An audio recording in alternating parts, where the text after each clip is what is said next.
Hello students, video 2 of the chapter जो नाजीवाद था और किस तरह से हिटलर का उदय हुआ जर्मनी में, हम पढ़ रहे थे बर्थ ऑफ वेमर रिपब्लिक। और इस तरीके से जो बर्थ था वेमर रिपब्लिक का coincided with the revolutionaries के साथ coincided uprising of the Spartacist League on the pattern of Bolshevik। Revolution हुआ रशिया में, सोवियत और workers and seller were establish. जो सोवियत थे रशिया, सोवियत और वर्कर एंड सेलर इस्टेब्लिश हुए थे। जो मैनी सिटीज़ में अगर हम बात करें, द पॉलिटिकल जो एटमॉस्फेयर था इन बर्लिन व चार्ज्ड। एक राजनीतिक वातावरण जो क्रिएट हो रहा था बर्लिन में, वह चार्ज किया गया and demanded for Soviet style governance के लिए मांग रखी गई। Those who oppose to this, वो लोग जो इसका अपोज करते थे, एंड सच एज जो सोशलिस्ट थे, डेमोक्रेट्स थे और कैथोलिक थे, मेट इन वेबर, वो वेमर में मिले। टू गिव शेप, उन्होंने क्या दिया, एक आकार दिया डेमोक्रेटिक रिपब्लिक के लिए। वेमर रिपब्लिकों ने क्या किया, crushed the uprising with the help of war veterans organization called free corps. जो वेमर रिपब्लिक थे उन्होंने क्या कर दिया, क्रश कर दिया off the uprising with the help of war veterans organization को एक फ्री क्रॉप्स मानने से। जो एंग्यूस्ड स्पार्टिसिस्ट लोग थे उन्होंने ये पाया, founded the communist party Germany को, एंड कम्युनिस्ट एंड सोशलिस्ट जो थे हैंसपॉट become irreconcilable enemies and could not make common cause against Hitler. Both revolutionary और मिलिटेंट जो नेशनलिस्ट थे उन्हें क्रैब्ड किया रेडिकल सॉल्यूशंस के लिए। और पॉलिटिकल अगर हम बात करें रेडिकलेशन की, ओनली हाइटन्स क्या था इकोनॉमिक क्राइसिस के लिए 1923 में। Germany had for the war, Germany के क्या किया, इस वॉर को फॉट किया लोन लेकर, एंड हैड टू पे for the repression in gold. और जो ये लोन लिया था उसने कर्जा, इस कर्जे की भरपाई उसे सोने के रूप में करनी थी। द डिप्लीटेड गोल्ड रिजर्व जो थे at the time resources were square, और इस समय से डिप्लीटेड होता क्या, गोल्ड रिजर्व का जो वहाँ पर सोने के भंडार थे, संसाधन, एट द टाइम उस समय रिसोर्सेज वर स्केयर थे।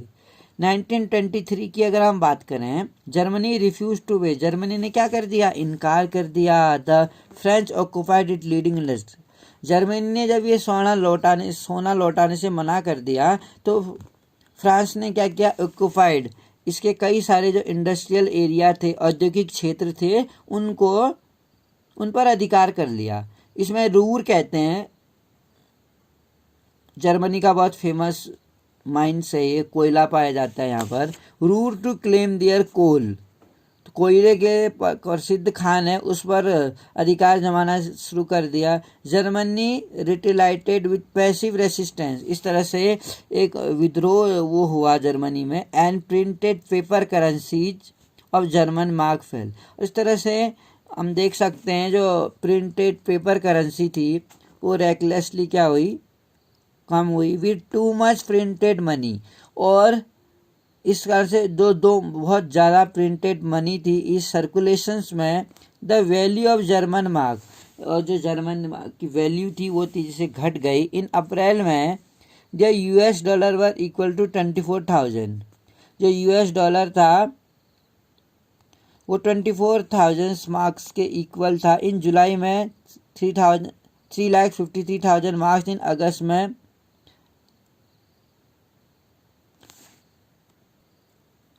बाय दिसंबर तक figure had run into trillions तक पहुंच गए थे। As the value of mark collapsed, जो प्राइस ऑफ गुड्स थे ऊपर आ गए, क्योंकि जैसे इनकी कीमतें कोलैप्स्ड हो गई थी तो जो कीमतें थी शोर हो गई, ऊपर आने लगी वस्तुओं की कीमतें। इमेज ऑफ जर्मन जो थी, जर्मन की इमेज थी carrying cartloads of currencies, note to buy of loaf of bread.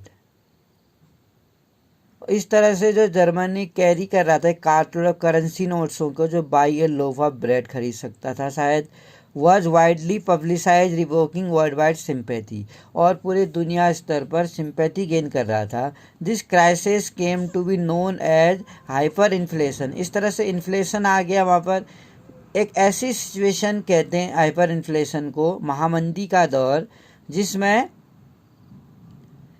जो प्राइस थी वो तेजी से फिनोमेनिकली हाई हो गई। Eventually the Americans intervene and build Germany, और इसी तरह से जो अमेरिका था उसने क्या किया, इंटरवेन किया और बिल्ड जर्मनी को ब्लेम किया out of the crisis by introducing the Dawes plans which reworked the terms of reparation the east to financial burden on Germans.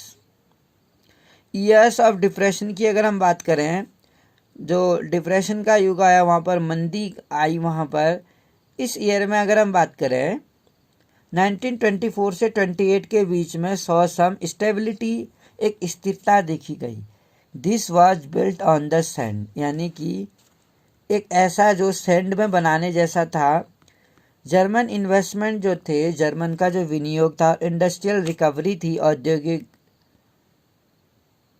Where totally depend on the short term loans, जो short term loan दिए गए थे, और largely from USA से जो largely gain था। This support was withdrawn, ये support वापस ले लिया गया जब वॉल स्ट्रीट एक्सचेंज जो था, वहाँ का शेयर मार्केट जो था, क्रैश इन 1929, क्योंकि अमेरिका में वहाँ उन दौरान भयंकर मंदी फैली थी, तो वहाँ का जो स्टॉक एक्सचेंज था, वॉल स्ट्रीट एक्सचेंज, वो डगमगा गया, क्रैश हो गया। फियरिंग, और इस डर के साथ की जो कीमतें हैं उनमें क्या होगा, फॉल होगा। People made frantic efforts to sell their share, तो लोगों को इस डर से कहीं कीमतें ना गिर जाए करके लोगों ने इस डर से जल्दी जल्दी क्या कर दिया, अपने शेयरों को बेच दिया शेयर मार्केट में। ऑन वन सिंगल डे 24 अक्टूबर को जो 13 मिलियन शेयर थे, एक ही दिन में 13 मिलियन शेयरों को बेच दिया गया। This was the start of great economic depression, और इस तरीके से एक बहुत ज़्यादा एक आर्थिक मंदी के दौर की शुरुआत हो चुकी थी। ओवर द नेक्स्ट 3 ईयर्स, लगभग 3 सालों तक, बिटवीन 1929 से 1932 तक, द नेशनल इनकम जो थी यूएसए की फेल बाई हाफ, आधी से ज़्यादा लड़खड़ा गई थी। राष्ट्रीय आय अगर हम बात करें अमेरिका की, फैक्ट्री सब बंद हो गई वहाँ पर, एक्सपोर्ट फेल हो गया, फैक्ट्रियाँ बंद हो गई, एक्सपोर्ट नहीं हुआ वहाँ पर, नेशनल इनकम कम हो गई, and were badly hit and speculators withdrew their money from the market, और इस तरह से धीरे धीरे मार्केट से उसको ले पैसा आना थोड़ा सा मुश्किल सा हो गया, और मार्केट से सारा पैसा विथड्रू भी कर दिया, ले लिया गया वापस स्पेकुलेटर्स के द्वारा। द इफेक्ट ऑफ रिसेशन, क्योंकि जो इफेक्ट देख रहे थे इस मंदी का इन द यूएस इकोनॉमी में, वो ये पूरी दुनिया पर, पूरे वर्ल्ड लेवल पर ये फेल्ट की जा सकती थी, इस इकोनॉमी का असर जो डाउनफॉल हो रही थी। German economy was the worst hit by economic crisis, और इस तरीके से जो जर्मन की इकोनॉमी थी वाज द हर हिट, बहुत ज़्यादा इसको एक आर्थिक संकट की मार पड़ी, आर्थिक संकट का सामना करना पड़ा। बाय 1932 तक इंडस्ट्रियल जो प्रोडक्शन था वो क्या हो गया, तेजी से कम हो गया टू 40% ऑफ द 1929 में, इतना लेवल पे आ गया। वर्कर्स जो थे, वर्कर्स ने अपनी जॉब को छोड़ दिया, और वेर पेड रिड्यूज वेजेस, और उनको जो बचे कुचे कर्मचारी थे उनकी जो हालत थी वो बहुत कम हो गई, मतलब उनकी जो मजदूरी बहुत कम हो गई। नंबर ऑफ अनएम्प्लॉयड, और बेरोजगारों की संख्या तेजी से बढ़ने लगी। अनप्रेसिडेंटेड 6 मिलियन में आ गई है। On the street of Germany, उस टाइम पर हम जर्मनी के स्ट्रीट पर, सड़कों पर, you could see man with play cards, हम लोगों को ताश खेलते हुए देख सकते थे जब ऐसा मंदी का दौर आया था। Around there next saying willing to do any work, और ये कहते हुए देख सकते थे हम कि वो कोई भी काम करने को तैयार थे। अनएम्प्लॉयड यूथ जो था, बेरोजगार युवा, प्लेड कार्ड्स, वो सड़कों पर ताश खेलता हुआ दिखता था। और सिंपलाई सेट एट स्ट्रीट कॉर्नर, या तो सिंपली एक सड़क के कॉर्नर पे बैठा हुआ मिलता था। Desperately queued up at the local employment exchange में क्यू कर लाइन लगाता हुआ दिखाई देता था। एट जॉब डिसअपियर, जैसे ही जॉब डिसअपियर्ड हो गई। Youth took to the criminal activity, अब लोगों के पास रोजगार था नहीं, उनकी आय लगभग आधी हो गई थी, फैक्ट्रियां बंद हो गई थी, उत्पादन हो नहीं रहा था। तो इस वजह से जैसे ही युवाओं की जॉब खो गई या जॉब चली गई टू वो क्रिमिनल एक्टिविटीज़ के लिए यानी आपराधिक कामों में ज़्यादा इन्वॉल्व हो गए। And total despair become in common place. Economic crisis की अगर हम बात करें, आर्थिक क्राइसिस क्रिएटेड डीप एंजाइटी, उन्होंने क्या किया, उनको एक गहरा चिंता हुई। एंड फियर इन पीपल, उन्होंने क्या था, इकोनॉमिक क्राइसिस बता दो, जो आर्थिक मंदी ने क्या कर दिया, किस चीज़ का जन्म किस चीज़ को शुरू कर दिया, एक गहरी चिंता और डर ला दिया लोगों में। द मिडिल क्लास लोग थे और जो स्पेशली सैलरी एम्प्लॉयज थे और पेंशनर्स थे, saw their saving diminish when the currency loss is value. जो मध्यम वर्गीय वर्गों ने और स्पेशली जो एक सैलरी एम्प्लॉयज़ थे और पेंशनर जो थे, इनको पेंशन मिलती थी, तो उन्होंने अपनी सेविंग को डिमिनाइज किया। व्हेन द करेंसी, जब करेंसी ने क्या किया, loss it value. Small businessman जो थे, छोटे व्यापारी, और सेल्फ एम्प्लॉयड जो स्वरोजगार वाले थे, रिटेलर जो थे, support as their businesses got ruined, उनका जो बिजनेस था वो पूरी तरह से, छोटे छोटे जो व्यापारी थे उन्होंने ये लगा कि उनका अब जो व्यापार है वो पूरी तरह से बर्बाद हो चुका है। दीज सेक्शंस में of the society were filled with the proletarianisation होता है, इसको कहते हैं to become impoverished to level of working class तक पहुंचना बहुत मुश्किल हो गया था।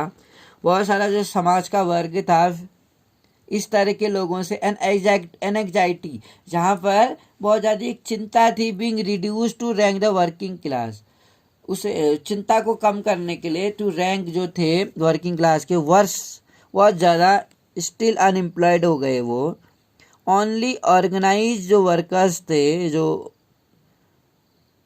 Could manage to keep their heads above water, अपना सर पानी के बाहर रख सकते थे, वरना अदरवाइज सब लोग पानी में डूब चुके थे।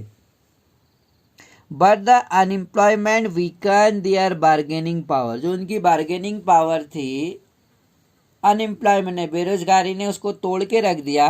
जो बिग बिजनेस थे वाज इन क्राइसिस, बड़े बड़े उद्योग जो थे वो संकट में आ गए। जो लार्ज मास ऑफ हम बात करेंगे पीजेंसी जो थी अफेक्टेड हुई and by a sharp fall in agriculture prices, और इस तरह से तेजी से कृषि के जो कीमतें थी उनमें तेजी से क्या हुआ, फॉल यानी गिरावट आ गई। And women unable to fill their children's stomach, और महिलाएं अपने बच्चों का पेट भरने के लिए असमर्थ थी। With a sense of deep despair, उनमें एक गहरी हम कह सकते हैं निराशा का भाव था कि वो अपने बच्चों का पेट नहीं भर पा रही थी उस दशा में। पॉलिटिकली अगर हम बात करें, टू द वेमर रिपब्लिक की वॉज फ्रेजाइल, वो क्या था, वेमर रिपब्लिक का अगर हम देखें संविधान, वो फ्रेजाइल था, नष्ट होने वाला था। Weimar Republic, the Weimar constitution जो था, वेमर का जो संविधान था, हैड कम इनहेरिटेंट डिफेक्ट, उनमें भी एक इनहेरेंट डिफेक्ट देखने को मिल रहा था। विच मेड इट अनस्टेबल, जिसके कारण वो अनस्टेबल हो गए। And the vulnerable to dictatorship, के लिए वल्नरेबल हो गए। Once was proportionally presentation the made achieving a majority, और इस कारण से जो मेजोरिटी वो गेन करते any one party impossible task था, leading to a rule by the coalition. Another जो डिफेक्ट था, अगर हम आर्टिकल 48 देखें वहाँ वेमर रिपब्लिक का, जो ये बताता है हमको, which gave the president the power, जिसने क्या किया, प्रेजिडेंट को पावर दिया टू इम्पोज द इमरजेंसी, कि वो इमरजेंसी लगा सकते थे। Suspend civil rights, civil rights को क्या किया उन्होंने, सस्पेंड किया। And rule by decree within it saw the Weimar Republic saw 20 different cabinet, उन्होंने क्या देखा, वेमर रिपब्लिक ने 20 डिफरेंट कैबिनेट्स देखे, lasting on the average 239 days. Liberal ने वो यूज किया आर्टिकल 40 को, ये इज द क्राइसिस। इसके बाद जो क्राइसिस था कुड नॉट बी मैनेज, उनको मैनेज नहीं किया जा सकता था इस संकट को। पीपल लॉस कॉन्फिडेंस, और लोगों ने विश्वास खो दिया इस डेमोक्रेटिक पार्लियामेंट्री सिस्टम में। Which seem to offer no solution, जिसमें शायद कोई सॉल्यूशन ही नज़र नहीं आता था कि क्या किया जाए। इस तरह से हम इस फोटोग्राफ में देख सकते हैं होमलेस मैन। उस मंदी के दौर में, रिसेशन के दौर में कैसे जो बेघर लोग हैं, होमलेस मैन है, queuing up for a night shelter, वो रात में एक शेल्टर के लिए, यानी कि एक आश्रय के लिए, कहीं उन्हें शायद आश्रय मिल जाए रात में रहने के लिए, उसके लिए जो बेघर लोग हैं कैसे एक कतार बना के खड़े हुए दिखाई देते हैं। 1923 की इस घटना का ये चित्र प्रस्तुत किया गया है।